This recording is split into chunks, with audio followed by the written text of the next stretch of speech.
Why is a Bronx community board rejecting a city proposal to fix up the Pelham Parkway bike and pedestrian path? The 1.6-mile path is currently 8 feet wide and covered in bumps, cracks, and potholes. Dirt paths snake through the park, functionally making the paths about 10 feet wide.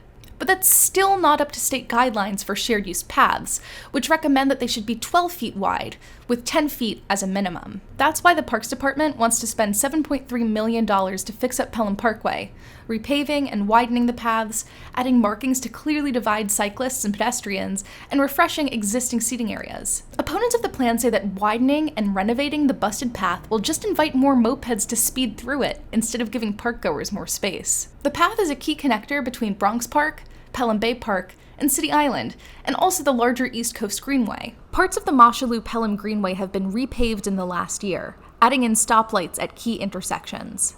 But some areas are still pretty sketchy, making you cross unsignalized highway on-ramps just to get to overgrown and bumpy paths that are barely wide enough to walk on. This just gets worse the closer you get to Pelham Bay Park, with the narrow bridge with barely enough room for pedestrians, let alone anyone on a bike, until it just drops you off at a dangerous intersection at the turnoff to City Island. But at least there's more wide and clearly marked paths on that route.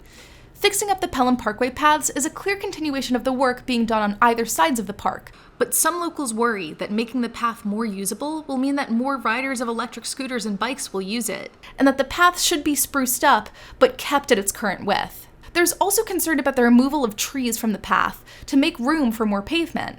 Local supporters make the point that a narrow but smooth path will be more dangerous than one with space for everyone, and that the Parks Department plans to remove 23 trees and 13 stumps, while also planting 125 new trees. Despite the pushback, the Parks Department still seems to be moving forward with the renovations, and will finalize the redesign by next spring.